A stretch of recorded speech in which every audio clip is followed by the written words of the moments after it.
તમારા બધાનું સ્વાગત છે મારી યુટ્યુબ ચેનલ કેપી હોમ ફૂડ્સમાં। આજે આપણે બનાવીશું અડદની દાળ। અડદની દાળ એટલી સરસ લાગે છે, જે ના ખાતા હોય તે પણ ખાઈ શકે। જરા પણ ચીકણી નથી લાગતી અને બહુ સરસ બને છે। તમે એકવાર ચોક્કસથી હું બતાવું એ રીતે ટ્રાય કરજો, બહુ સરસ બનશે। તો ચાલો આપણે રેસીપી બનાવવાનું શરૂ કરીએ। તો આપણે સૌથી પહેલાં અડદની દાળ બનાવવા માટે એક બાઉલ લઈ લઈશું। એમાં મેં એક વાટકી જેટલી અડદની દાળ લઈ લીધી છે। તો એને આપણે સરસ પાણીથી એને ધોઈ લઈશું।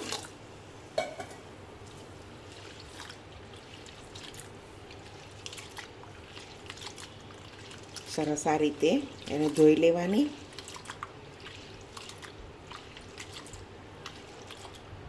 તો આપણે દાળને સરસ ધોઈ લીધી છે। હવે આપણે એને કુકરમાં ઉમેરી લઈશું।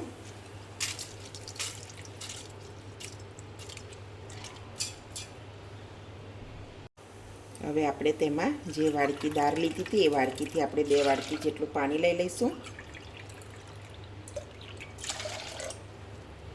થોડું ઉપર પાણી રેડી દઈશું। અડધી ચમચી જેટલું મીઠું ઉમેરીશું, થોડી હળદર અને 1 ચમચી 2 ચમચી જેટલું તેલ। તેલ એટલે ઉમેરવાનું કે આપણું દાળ ઉભરાય નહીં, એટલા માટે બરાબર મિક્સ કરી લઈશું।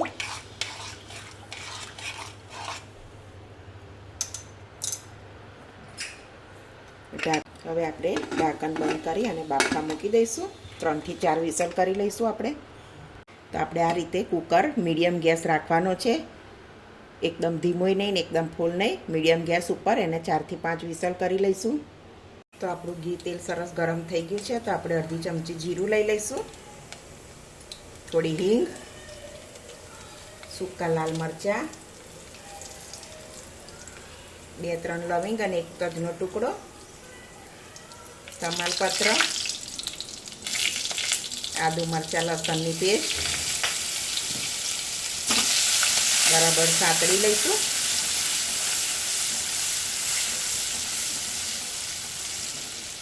એક નંગ ટામેટું લીધું છે મોટું,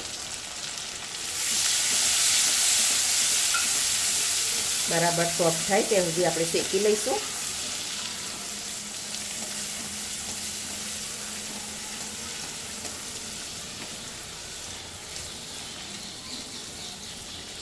તો આપણું ટામેટું સરસ શેકાઈ ગયું છે। તો આપણે અડધી ચમચી હળદર લઈ લઈશું, 1 ચમચી ધાણા જીરું,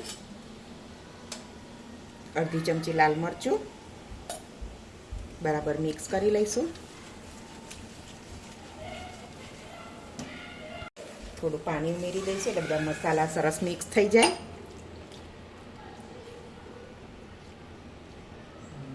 તો તમે જોઈ શકો છો આપણી દાળ પણ કેટલી સરસ બફાઈ ગઈ છે। તો આપણે એને મિક્સ કરી લઈશું।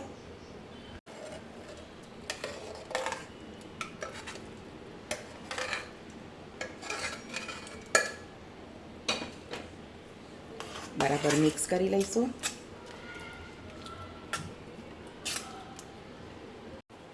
તો આપણે થોડું એમાં હજુ ગરમ પાણી ઉમેરીશું। પાણી આપણે જેટલું પાતળું એવું જોવે એ પ્રમાણે। દાળ બહુ જાડી નહીં બહુ પાતળી નહીં, એવી સરસ લાગે છે।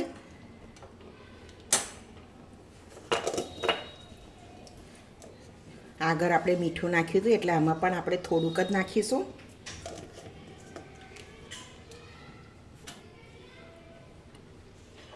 બરાબર મિક્સ કરી અને થોડી વાર ઉકળવા દઈશું એને 5-1 મિનિટ જેવું।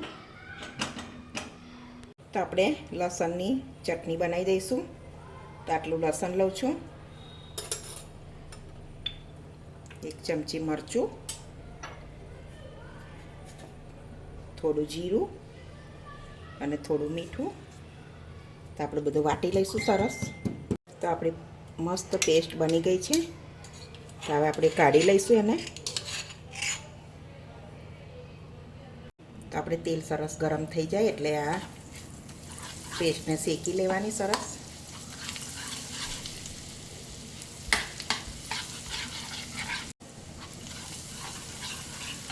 આ રીતે સરસ શેકાઈ જાય એટલે આપણે થોડું પાણી ઉમેરી લઈશું અને બરાબર ઉકળવા દઈશું એને।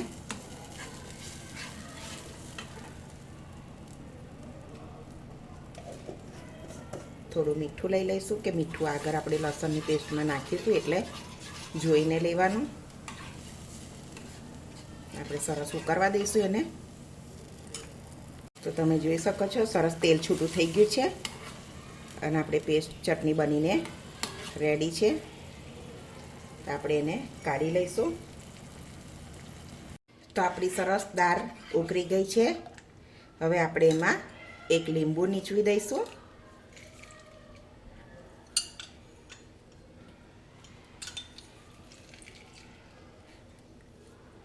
થોડા ધાણા ઉમેરી દઈશું.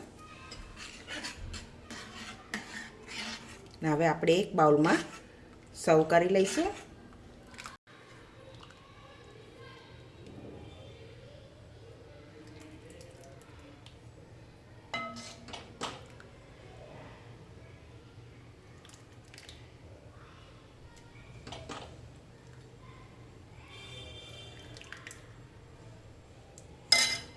તો તમે જોઈ શકો છો કેટલી સરસ બની છે દાળ. અને આપણે હવે આ ચટણી છે તે સરસ અંદરે થોડી ઉમેરી દઈશું.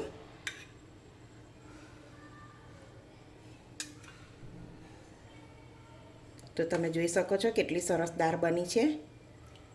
તો તમે પણ ચોક્કસથી આ ટ્રાય કરજો, બહુ સરસ બને છે. અને જો તમને મારી આજની આ રેસીપી ગમતી હોય તો મારા વિડીયોને લાઇક કરજો, મારી ચેનલને સબસ્ક્રાઈબ કરજો. તો હવે મળીશું એક નવી રેસીપીમાં. ત્યાં સુધી બધાને જય સ્વામિનારાયણ.